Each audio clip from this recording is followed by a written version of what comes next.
What is going on, Colts Nation? Welcome back to Bring the Juice.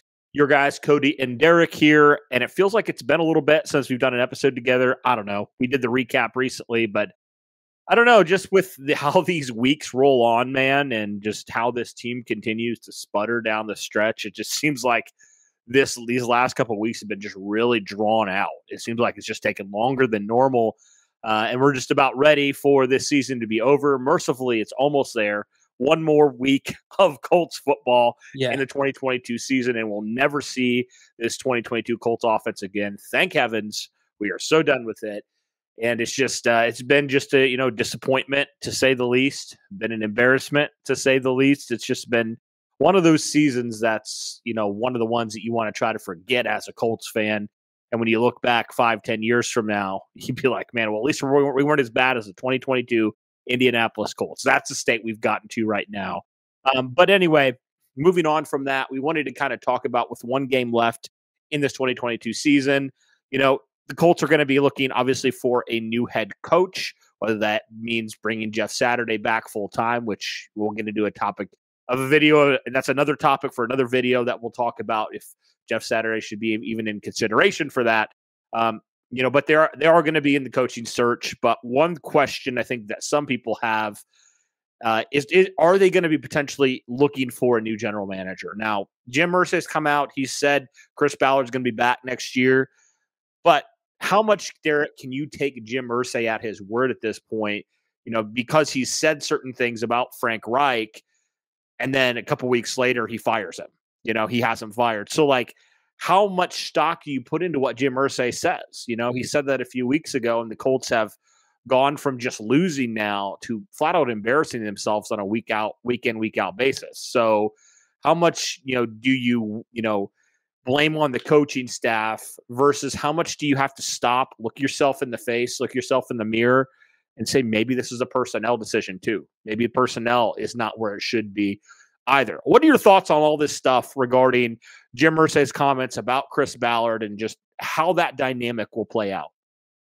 Yeah, I mean, like you said, with Jim Irsay's word, you kind of can't trust it right now with how everything has transpired. Like you said, he said Frank Reich was going to finish out the season, and sure enough, 2 weeks later, that was just not going to happen. Right. So there's always a breaking point whenever something like that happens. And, it could only be a matter of time until, Chris Ballard has his. And we're going to talk about that here in a few minutes and about why we think he may or may not be back. But in regards to everything, I think that the reason why Ballard is still here is because I do believe that there is some opportunities for him to show Jim Irsay that, that there could be some things that Ballard could do to save his job and to actually improve this team in a couple different ways. But like you said, when it comes to the personnel of everything, coaching staff wise, obviously offensively, it was not good all year, clearly. But there was also the blame of the personnel. The quarterback that you had running the show for the year, he was obviously not good. The offensive line, you failed to address it in a multitude of different ways. And we saw what was happening, right? And then you're seeing these contracts that are going bad, and, players are not, living up to their potential. That's not all on Ballard. Of course, players that we're paying right now, you're being paid because you were playing at an extensionally high level. Pretty much any one of the guys on the offensive line at one point was worth the contract that they're getting right now. But the problem is this year they were not worth their contracts. And that is something that, Ballard, can take some blame for, but at the same time, personnel, the offensive line in general, Cody, and we kind of talked about it earlier this week with Saturday's comments about the O-line, just doesn't seem like there's any heart, right? And that's not Ballard's job to give these guys heart. That's their jobs. They're getting paid all these millions. They should have the heart to be out there playing football and playing their freaking hearts out for their brothers. But that's another topic for another day. But again, as far as I'm concerned, I mean, there's blame everywhere, right, Cody? I mean, there's blame everywhere. It falls on nobody's shoulders entirely. But while Ballard has done some good things for this roster, he also has failed in a multitude of different ways this year. And obviously now he's in a position where it's do or die for him. Yeah, it's weird to say that Chris Ballard and this Colts team have bad contracts, right? Because you look at the span of Chris Ballard's tenure from when he came in 2017 to now, this is really the only year where you could definitively look and say the Colts have some bad contracts on their hands that they must get out of, right? Yeah. And that's not like a common thing. The Colts usually are one of the best teams in terms of, not having dead cap, right? They've been really notorious for being really good in that department.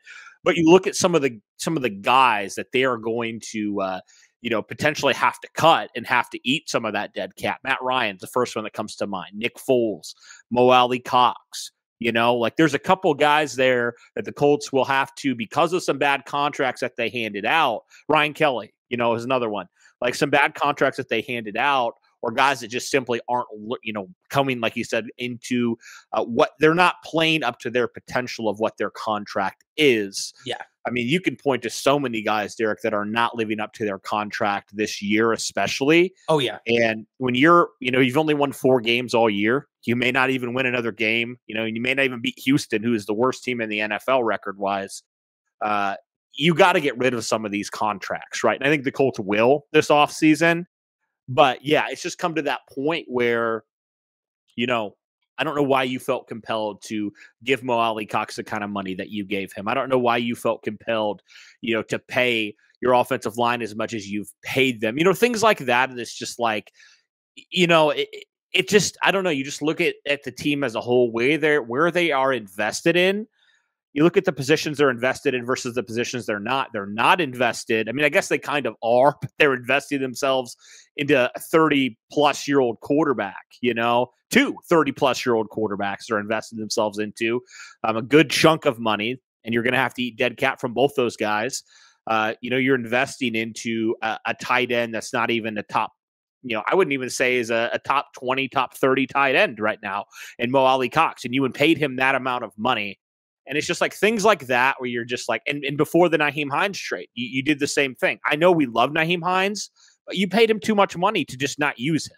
Yeah. So there's just things like that where you're like, why are you not investing the money into pass rush? Right. I know the Colts have some young guys, but they've never signed a big name free agent, pass rush guy. And there have been guys out there that they could have potentially signed. Yannick Ngakoue is the first swing, if you will, and it wasn't even a signing, it was a trade.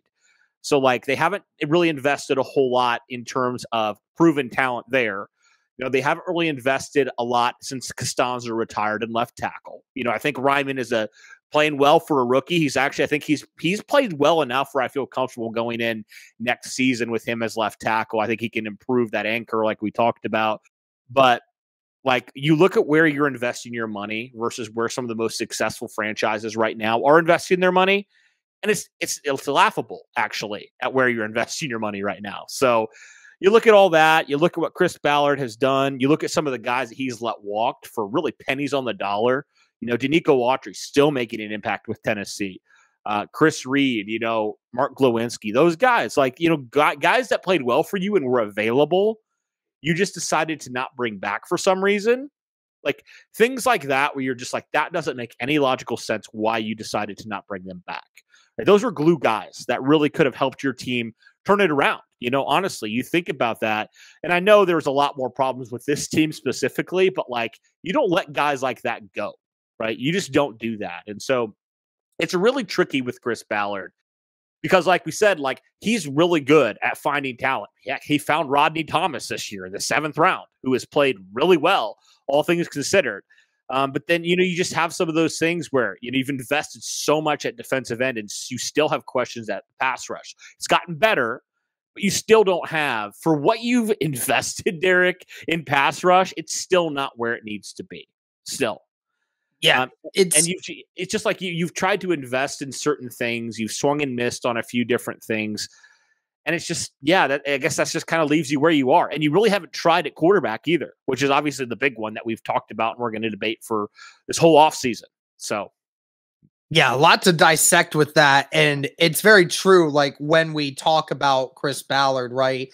I think that the biggest argument that we've had over the last several years with Ballard has been he has invested money into positions that oftentimes don't matter as much. Yeah. I think that's been one of the biggest issues. Like you invested in now, I'm not saying DeForest Buckner is a terrible player, but I'm just saying No, not at all. if he's going to be your highest paid defensive player, he needs to be having the biggest impact. At that time when they signed him, that was what he was. And at that point, he wasn't, the best, but he was one of the best. But right now, obviously paying, anywhere from $15 to $20 million a year for a defensive tackle right now, when you got some other gaps in other places, is just not where it belongs.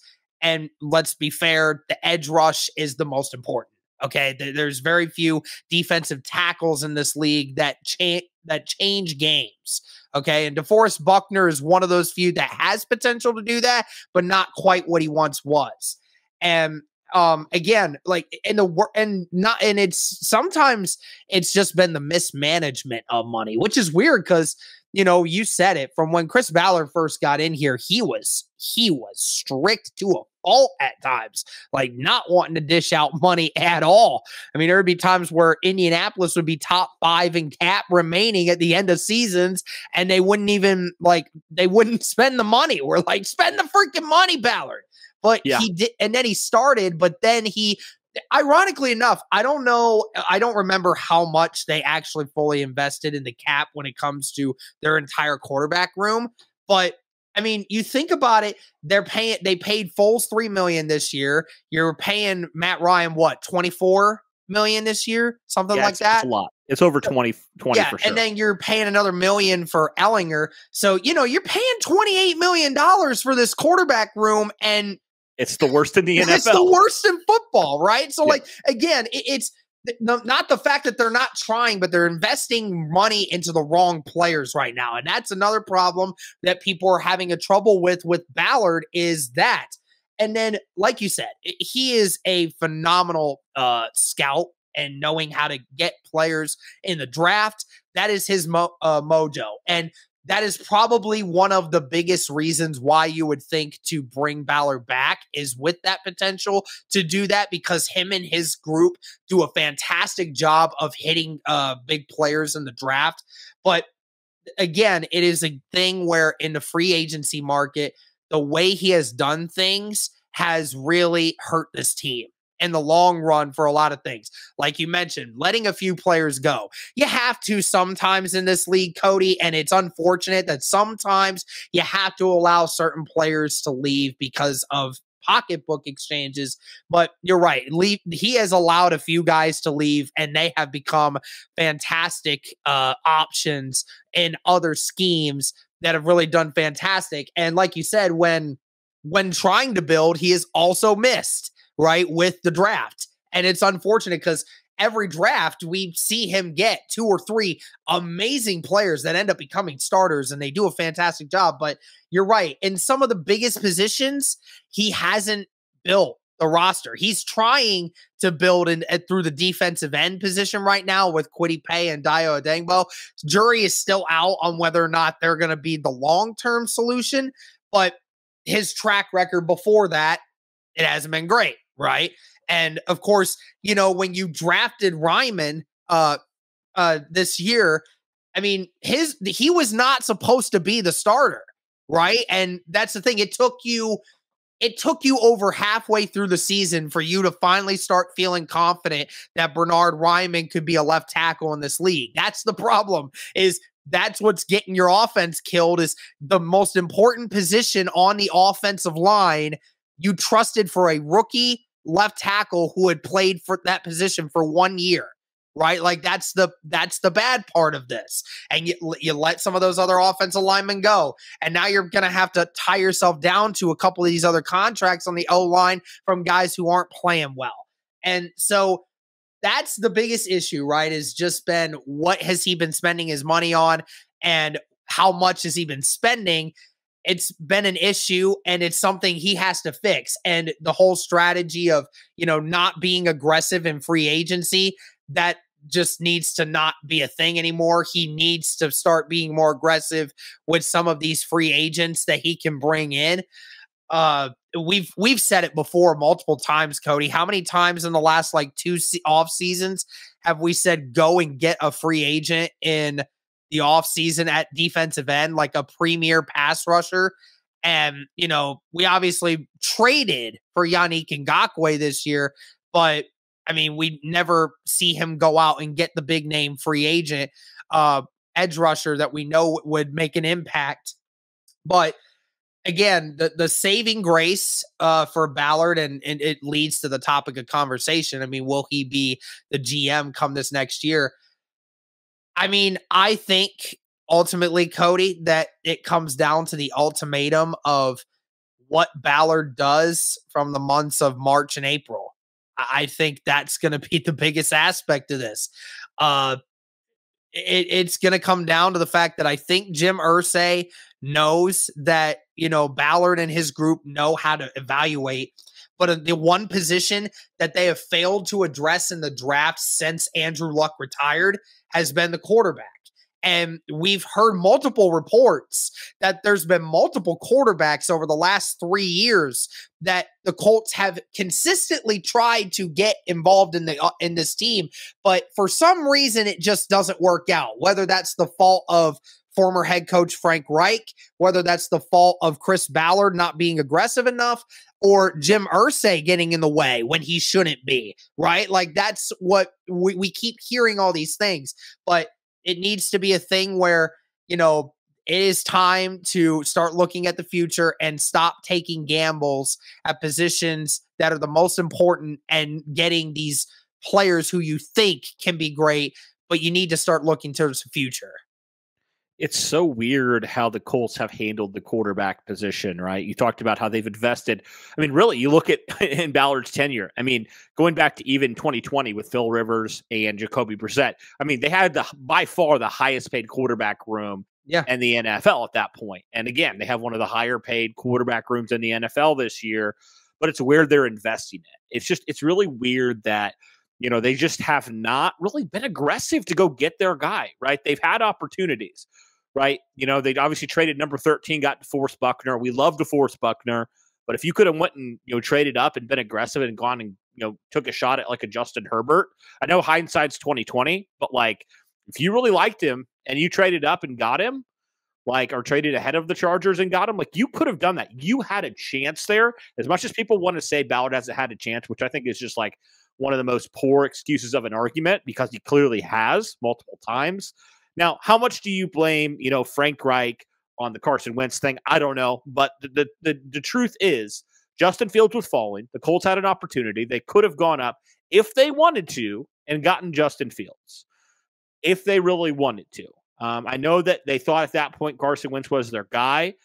But you know what? Like, it still falls on the GM ultimately. Like, he could make that decision. And so the fact that the Colts have had opportunities, but they haven't done anything about it, I think is very telling. The fact that they kept kicking the can down the road another year.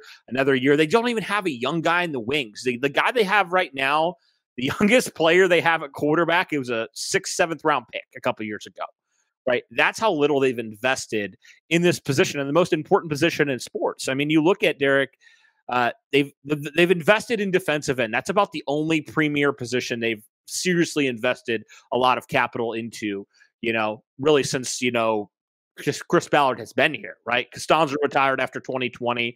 Colts had 2 off seasons. They invested a 3rd round pick, and that's it in terms of left tackle, right? And they didn't even have a backup plan if Matt Pryor failed.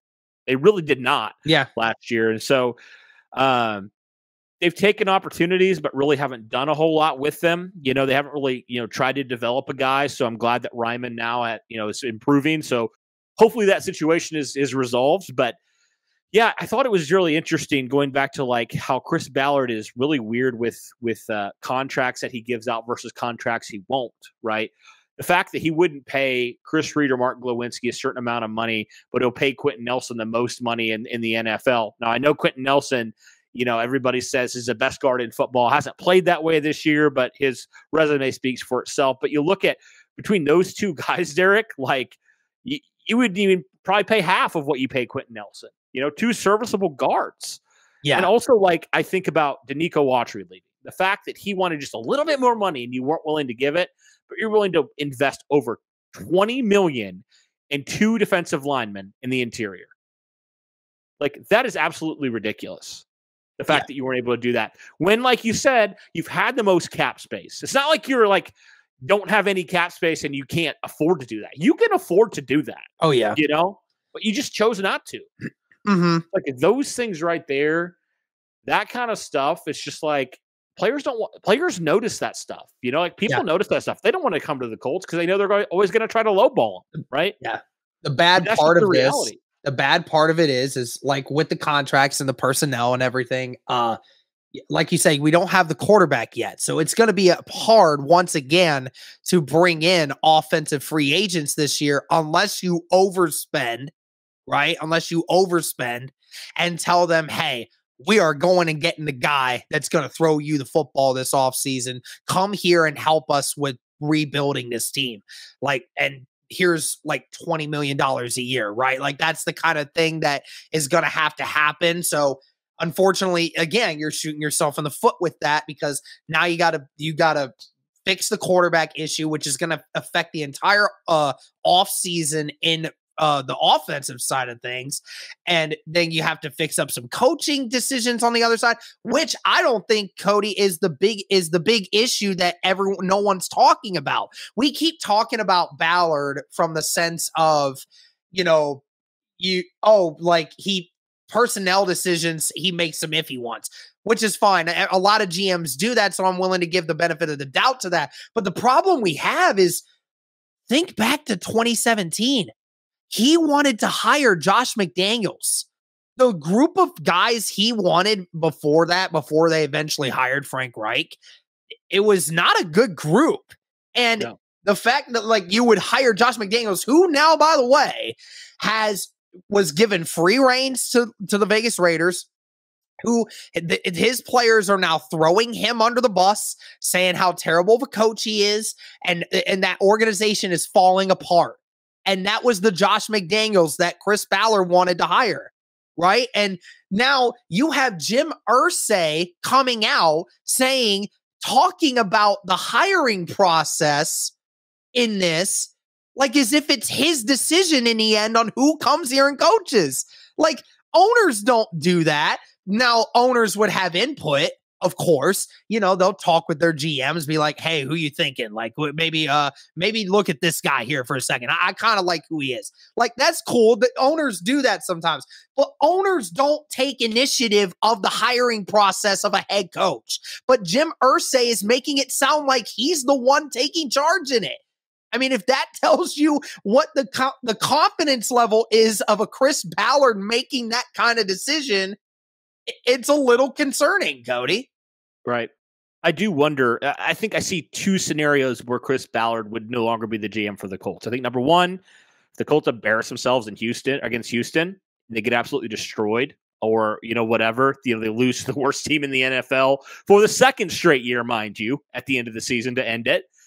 Maybe then it's just enough is enough for Jim Irsay. I mean, he's like, you know what? No, we're going to get a new guy in here. Maybe they elect to go like Jim Harbaugh, where he has control of both of them. Maybe they elect to go GM coach kind of thing. I don't know, but I can see that. Normally people were talking about, right? Like the regime sometimes leaves together, right? Like, because exactly. Frank leaves, don't make it awkward for the next coach. It does make it it makes it a little bit, but like, I think people overcompensate on that argument too much.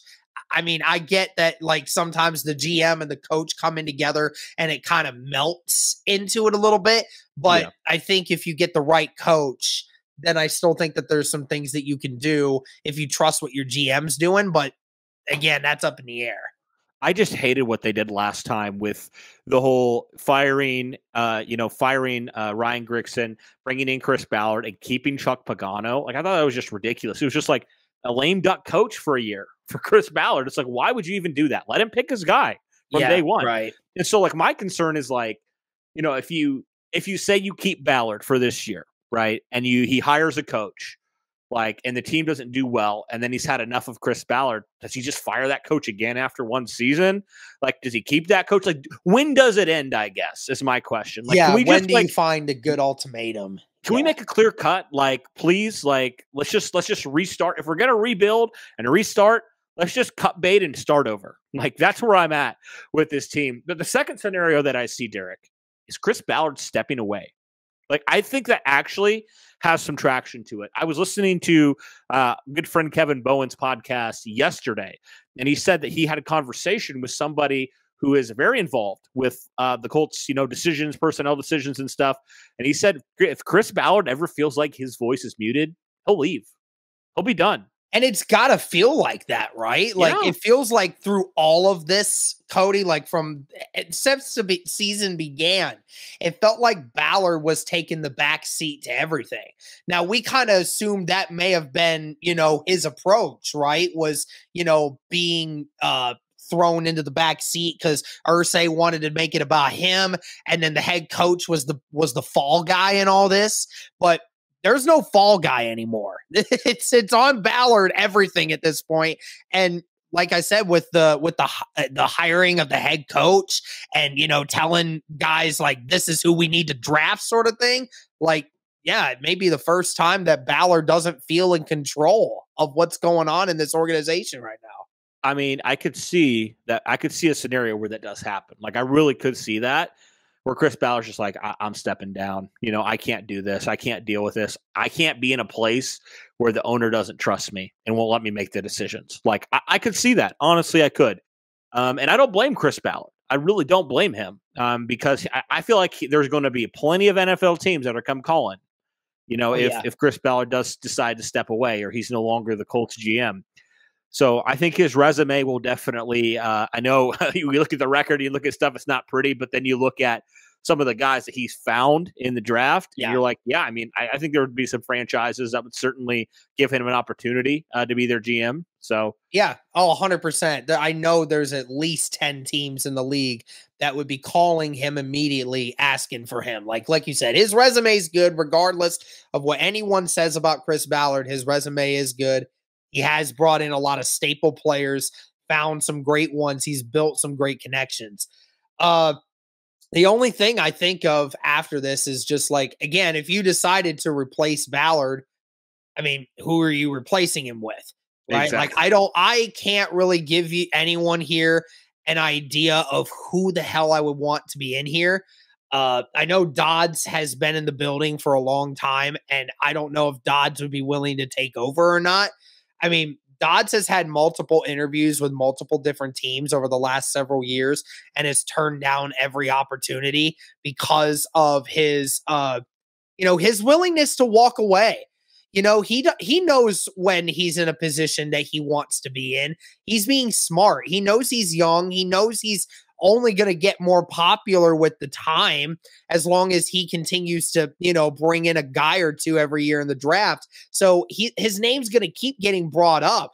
It's just a matter of he wants to be in the right situation at the right time. And right now, I would think you would have said even last year, I think you would have said the Colts position at GM would have been much better last offseason. But going into this offseason, I don't know if Ed Dodds wants to put himself in this position where Jim Irsay has been, taking over things. So no. I don't know if he'd be willing to do it. And I can't tell you guys who else would be of interest, mainly just due to the fact that, I don't really pay a whole lot of attention to it. I would probably have to divert, asking some other Colts content creators who know a little bit more about that kind of subject than me.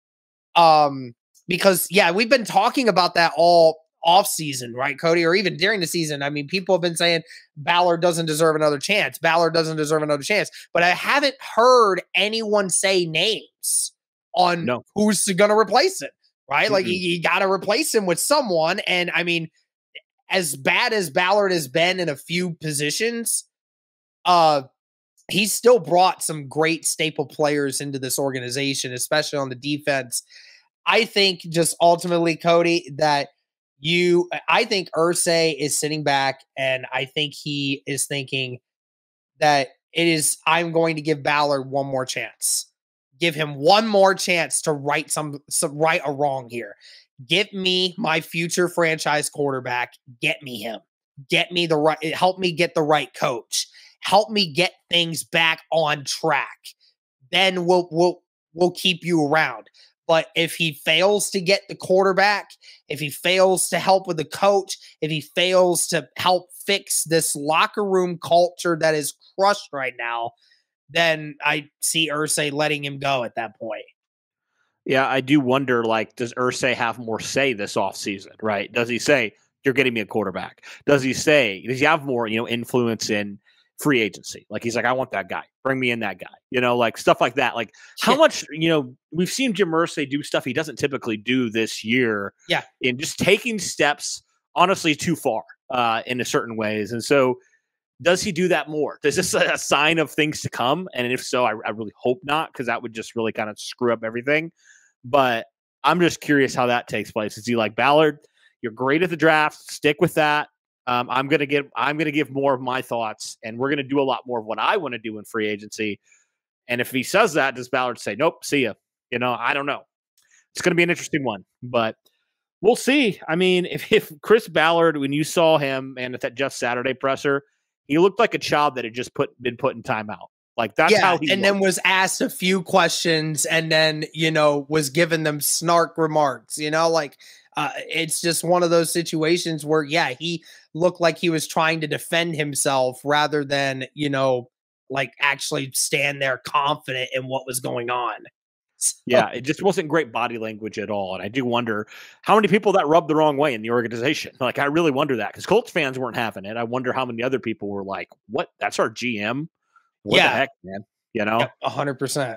So, interesting conversation. I'm sure we'll have more. Very interested to see, does Chris Ballard, definitely come back, whether his own volition or not. We'll see. But guys, just let us know your thoughts on Chris Ballard, Jim Irsay, this whole situation regarding the GM. And if you think Chris Ballard should be given another opportunity with a new head coach or not, let us know your thoughts and everything else in the comments below. But thank you guys so much for tuning in. And as always, guys, go Colts.